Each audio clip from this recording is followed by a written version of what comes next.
Welcome again to GPS, God's Prophetic Surprises. We are here working through Revelation chapter 12, and I have with me my colleagues, that including Michael Kelly, who is pastor of the Mount Rubidoux Seventh-day Adventist Church, Philip Milosavljevic, who is one of the pastors at the Loma Linda University Church, and Shifra Fepuleai. I think I got that right. She is one of the pastors at the Campus Hill Church in Loma Linda, California. I'm Jon Paulien, and I'm a professor of religion at Loma Linda University, and delighted to be together with you today.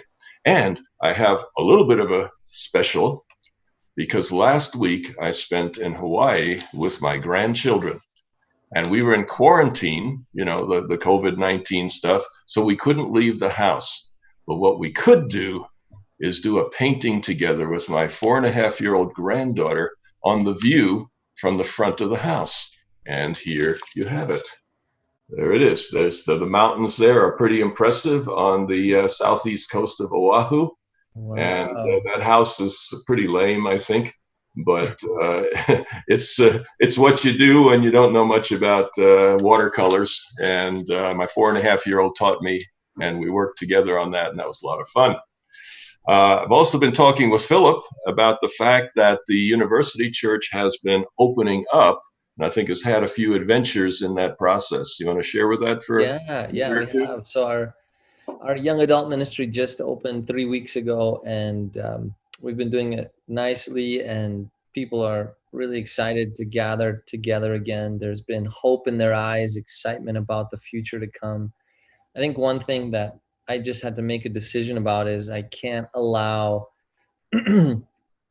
this pandemic to allow us to lose the gospel mission. You know, just because churches are closed technically doesn't mean that mission stops, and it doesn't mean that the church stops to exist. And so at some point after we've been doing online worship for 3 or 4 months, I felt as though, in accordance with the state laws that we have here and our conference policies, that we would open up on Friday evenings for our young adult ministry, and that's been so wonderful. And then the other thing that our church has been part of is a ministry called Fusion. I'm going to show you a t-shirt right here. 909 is the area code of San Bernardino, and they've been going out 7 days a week, over 100 meals to the homeless every single day. They've been going out almost now 180 days in a row. And this ministry is now just starting to kind of form in different places. So they have it in Phoenix. They're just launching another one in Sacramento. The Philippines just opened up as another opportunity for this kind of homeless outreach and the way it's done. And it's really been proven to be so beautiful, because the team that goes out every day, they decided we're not just going to give out food, we're going to try and build relationships intentionally with people. And so it's about the relationships that they build. It isn't just handing them the food that makes it meaningful. It's, I know your name, I know your family, I know where you live, and I'm willing to sit here with you and talk about things that are just basic to life. It doesn't mean just they're preaching at them, but then they do give them an opportunity. Hey, is there anything we could pray for you for? And then even, would you be interested in Bible studies? And so about a dozen people have already been baptized through this homeless outreach program, going to the men's shelters, under the overpass. We go to various parks. I'm just grateful to be on the outskirts of this and watching it. It birthed out of our young adult pastor's vision, who was previously here, and then it just blew up into this, now an organization of its own. And so it's been really beautiful to see that happening in the midst of COVID, providing meaningful ministry. And the wristbands? Oh, and how we do ministry on the Friday evening gatherings, we have everyone wearing masks, obviously, but then they also do wristbands to indicate how close you want to get to people. So we have red, yellow, and green. Red indicating, I'm just glad to be here. Please, don't get too close to me. I won't get too close to you. Shifra, she's like, yep, that would be me. Yeah. And then yellow is, I'm okay with having a conversation with you. And then green is, high fives, side hugs, okay, you know, let's be friends and stay connected. So we kind of have that as people have their own preference. It provides a little bit of sense of everyone observing one another and taking cues from that, as opposed to kind of having that awkward, like, can I give you a hug? Can I give you a fist? Like, what's our relationship here? And so that's been really helpful to do ministry in that way. I'm stealing that idea. Go ahead, Michael. No, I'm stealing that idea. I love it. Yeah. That's why I wanted to share it, because it's very good. I identify as a yellow myself, I think, probably. Yeah. But, I was get the elbows out. You get the elbows with that, yeah. Yeah, One of our young adult elders who's a nurse came up with that idea.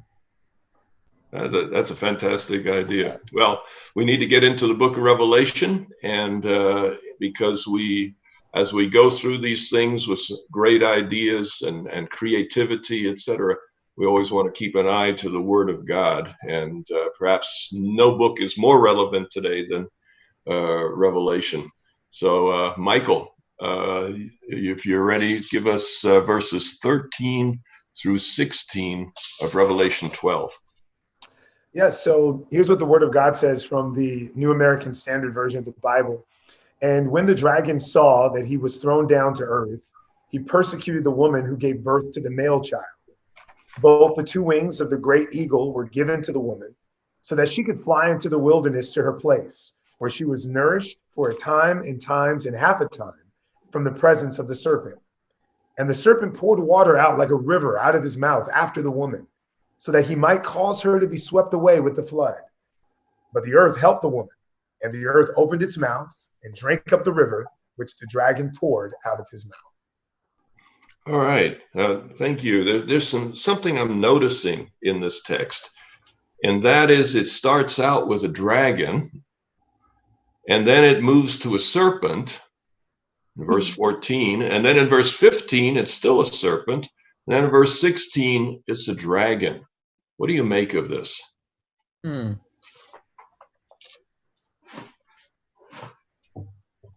I think of the fact that there's a shift in focus and intention maybe when it becomes the serpent, because I think of a serpent being one who slithers on the ground and is kind of left to being maybe amongst people, but the dragon can seem very imposing and at a distance and ominous. It's just kind of my first observation as I think about that. Nice word, ominous. Really good. You've got the gold, man. Ominous and wristbands. Mm-hmm. I have a basic question.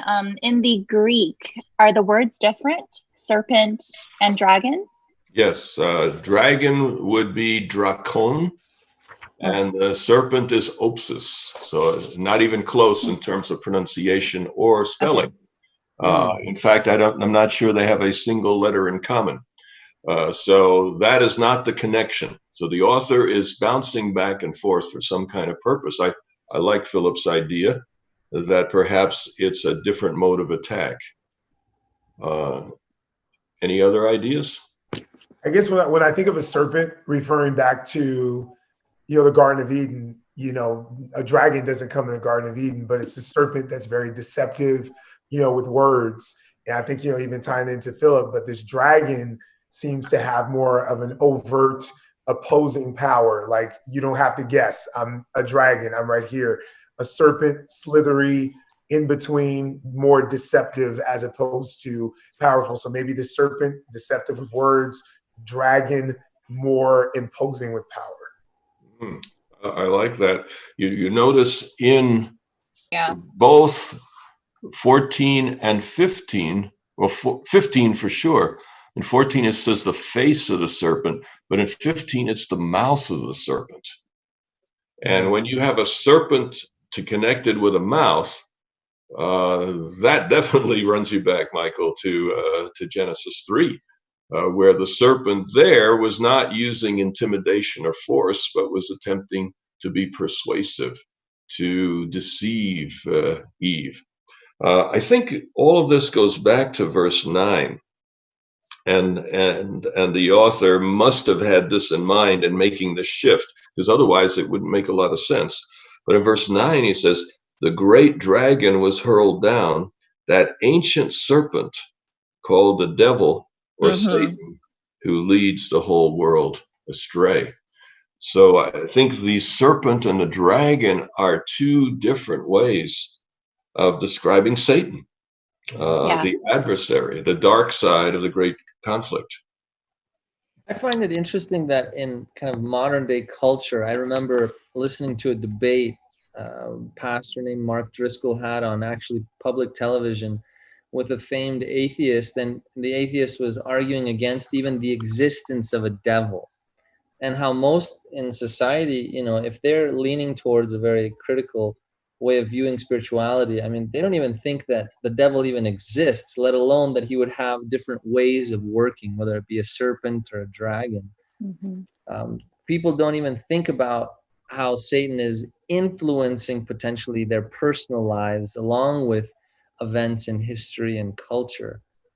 And my question for that would be the cultural generational question, like, and so what, right? Like, what would that do, like, to our lived experience? If there is no Satan, no serpent, no dragon, no devil in reality, what does that mean to my reality? Does that change the gospel message to my reality? Well, if you leave the Bible aside and you look at reality, and you say, what does reality tell me about God? It would certainly tell you that God exists, I think. If you're familiar at all with the Anthropic Principle, scientists have discovered some 15 to 20 ways in which the entire universe seems to be constructed for the sake of this earth and the human race. That sounds so counterintuitive. It doesn't make any sense. When you read a book by Stephen Hawking, who's the Einstein of the 21st century, and he lays out all of those things, it's kind of like, whoa, you know, the most logical conclusion is that, first of all, this earth was designed for a purpose. And second of all, it was designed. There is an intelligence behind the universe as we know it. Second thing you can know from the universe is that God must be very powerful, overwhelming in size. The problem is you leave the Bible aside, and is God good or is God bad? Or a mixture of the two? It is with the concept of Satan that we come into the possibility of thinking that the universe was designed totally good and has been malformed, if you wish, by the free will of a creature who is in opposition to God. I don't know of any other explanation for suffering and evil that comes even close to that biblical concept. So to encourage people, I mean, Revelation 12, this is where it all comes together. You have, on the one side, the principle of force and untruth, shall we say, force and deception to persuade people. And on the other side, the principle of truth and gentle persuasion. So you have two fundamental principles, and you go further back. The one principle is self-centeredness. I want to do what's in it for me. I remember the kids' cartoon, Charlotte's Web. There was the mouse who was always saying, "What's in it for me? Me," you know, and that articulates the idea. It's all about me. And if everybody is all about me, it's a very, very ugly world, as we've seen in recent and distant events. On the other side is the principle of other-centeredness, which leads to freedom, gentleness, truth, telling the truth, etc. See, Revelation portrays two giant principles at war and at work in every setting. And I think, I don't know how you address these things successfully without that. Michael? Yeah, I've always looked, when we look at Revelation, particularly 12, is we see that I think the entire book is this battle for our worship. I think Christ is saying, hey, I would love for you guys to, connect and worship with me. But then you've got this dragon who says, well, no, connect and worship with me. And God's way of wooing us there is through that self-sacrificial love to get the worship. And the enemy's way, which we know the dragon is a serpent, is I'll either trick you or I'll force you. But both of them are after our attention and our focus. One just uses love, as you said, to draw us in, and the other says, I will either force you, hurt you, so you want to do it, or I'll trick you into thinking I am that other-centered person, so that you can connect with me. He wants, the dragon is after us in our worship and our attention. I wonder how, in essence, kind of to build up what Mike, you're saying, this notion of the devil coming after us. Here in verse 15, it says that the serpent cast water out of his mouth towards the woman. Professor, I would love to know kind of what exactly does that mean, Satan coming after us with water? What is that indicative of? That was my favorite part of the passage. So what do you think? No other reason than intrigue. So that you have it coming out of the mouth of the serpent. So if you go back to the Garden of Eden, water coming out of the mouth of the serpent would represent what? The words. Words. The lies. Of some sort. But these are words that have destructive power. That's where the flooding comes in. And I think I've mentioned earlier that serpents, rivers and serpents are seen as parallel in the ancient mind, because the river is like, a snake wandering through the countryside. And then when a river overflows, it creates wings. When you look down a river from above, the flooding waters create wings. That's where the dragon comes in. So the combination of a dragon, a serpent, and a flood is a very ancient concept. Now, I know that some people who are studying prophecy would say, hey, wait, no, I thought waters represented people. Yeah. How are you getting words now out of this? Is it because some might say, hey, no, the serpent is sending evil agents against the woman, maybe, or how are you getting that? Well, the idea of water as nations and stuff, that comes from chapter 17.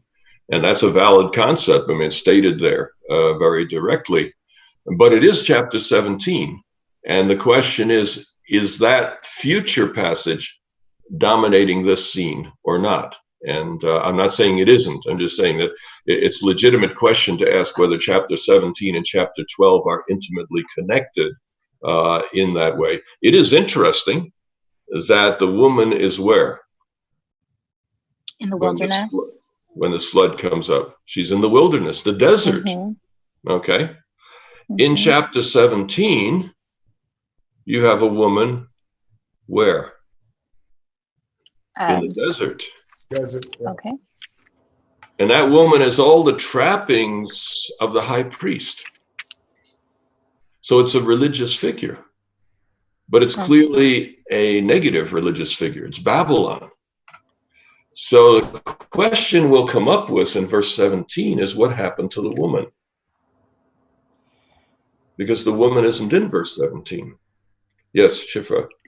So I do think of John being the author of Revelation and also being the author of the Gospel of John, and how water in the Gospel of John, especially in the words of Jesus, signified not just the people aspect in Revelation 17, but now if we go to the Gospel of John, there's the idea of water as the Spirit.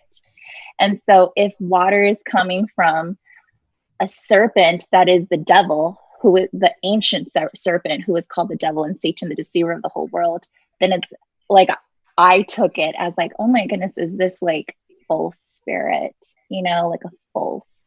And so I don't know what the perfect answers are. I do see the connections to Genesis 3:13 here, but in essence, we arrive at the same destination, right? There is a connection to the creation story, the fall there, and there is a connection to what the serpent did in the Garden of Eden, to what the serpent is doing in the wilderness. And I would remind you that as we went through earlier, the heavenly part of chapter 12, we were noticing there that all the images zeroed in on words. It was a war of words. The tail of the dragon is a lying prophet. The serpent, the ancient serpent, Genesis 3. Satan as the accuser. of the brothers. He's the destroyer in chapter 9, but he's the accuser in chapter 12. So it seems chapter 12 may be wanting to focus a bit more on the words that are going by here than simply clash of nations kind of a thing. But I'm open to the other side if any of you want to point out some evidence for that. Yeah. When you say words, is it semantics? Yeah, just to clarify for the listeners, or is it concepts? Is it ideology? Like, what do we mean when, because I've been here for the conversation through Revelation 12, and it's certainly a mental, but not just mental in terms of like thoughts. I mean, it's the whole soul, right? Thoughts, feelings. So war. So what do we mean by words? If I can give us the opportunity to clarify. Well, what is the great conflict all about? The battle between Christ and Satan in heaven and ever since. What is it all about? It's about the character of God. About one side saying God is like this and the other side saying God is like that. And then we're trying to sift through the biblical evidence to determine who's telling the truth. So that, I think, is core. Is there military conflict in the course of history? Absolutely. Is there war among the nations? Absolutely. The question is, what's the key focus of this text all about? And we don't want to miss that, even as we're seeing the other. I would say I think both strategies, I guess, of Satan would be allowed in this sense. You know, you can't say like it's just exclusively words, or it's exclusively nations of evil powers going against the church. And I think we could say it's dual strategies. Like you see the serpent coming out, like you see the dragon coming out. You know, there's this two forces of natures. So it's just this onslaught of falsehood and deceit, but then it's even Satan using other nations and evil powers of people to take out this faithful few that are left. If the battle is mostly words, what's to stop Satan from thumbing his nose at everything and just crushing out all opposition? Can you rephrase that? Is God physically restraining him at all times? In which case, this may be a bit more, quote, violence than we'd like to attribute to God. Well, I mean, when we think of the idea of restraining, you know, I'm reminded of Job, where God gave him permission to, you know, do what he needed to do to his family, but just don't touch, you know, him. So I do think if the devil, the dragon, was able to just do what he wanted to do, I think there'd be all different kinds of harm. But I think God in some way kind of limits that and says, yeah, you could say what you want to say, but I'm not going to let you do what you want to do. Why does Satan need to ask permission? Mm-hmm.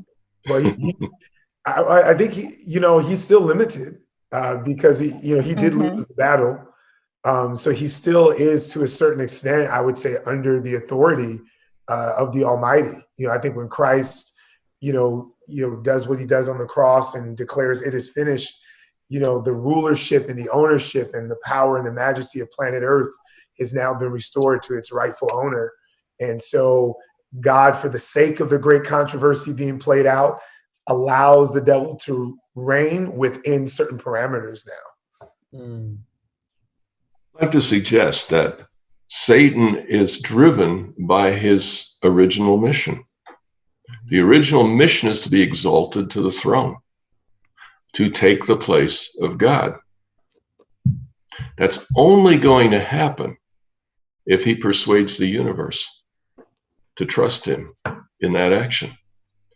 So he is, in a sense, I would suggest, restrained by rules of engagement that the universe has imposed on this conflict. Mm.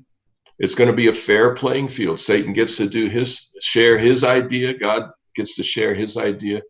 The creatures of the universe get to judge. And if it is true, as we believe, that God is the ultimate arbiter and that Satan exists only because God gives him life, If that is the case, then it's an uneven conflict on the face of it. But God has allowed an even-handed conflict for the sake of persuading ultimately the universe that his way is the right way, that we would follow him by choice, not by force or fear or something else. Does that make any sense? Yeah, I was maybe for even a little bit clarification. So we look at it almost like God and this dragon are running their different campaigns, offering what they believe is the best way for life. And God said, hey, you can run your campaign. I'll run mine the way I think I should. And we'll let the people decide which one is better. I guess kind of like what's happening in November, now. I'm not saying which one is the dragon though. So don't. Well, I think that's a good analogy in the sense that the universe gets the vote, and that God desires no one to follow him because of fear or because they feel like they've been forced. And that's Satan's advantage, because he can attempt to force, he can confuse and deceive. And destroyer is one of his monikers in the book of Revelation. So we have here then the dragon. The woman, we've understood, represents the people of God in this portion of the text, at least. So the dragon is seeking to sweep them away. And what are his methods?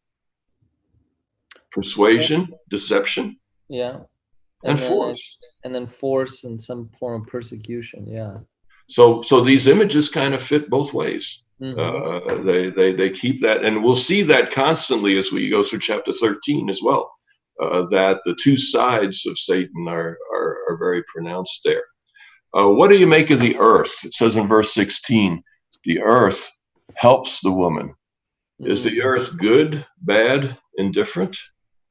What's the earth doing here? Well, the earth opens its mouth and swallows the river. So if the river wasn't helpful to the woman, then the earth is good. All right, so you think the earth is good here. But maybe. Then those who live on the earth throughout Revelation. Is this a trap? Are the bad? It might be, yeah. Those who live on the earth are the bad guys. And I would simply observe that earth, in a way, is a neutral concept. If you contrast it with sea, sea is always bad in Revelation. But heaven is always good. But so there's a sea of glass around. Yeah. You contrast earth with sea, and earth becomes good by comparison. You contrast earth with heaven, and it's bad by comparison. Those who live in heaven are good. Those who live on the earth, not so good. So here, earth is a positive. And in Revelation 13, we'll notice earth again is in contrast with sea. The beast comes out of the sea, and the beast that comes out of the earth. And so that, I think, is part of what we're going to do in chapter 13.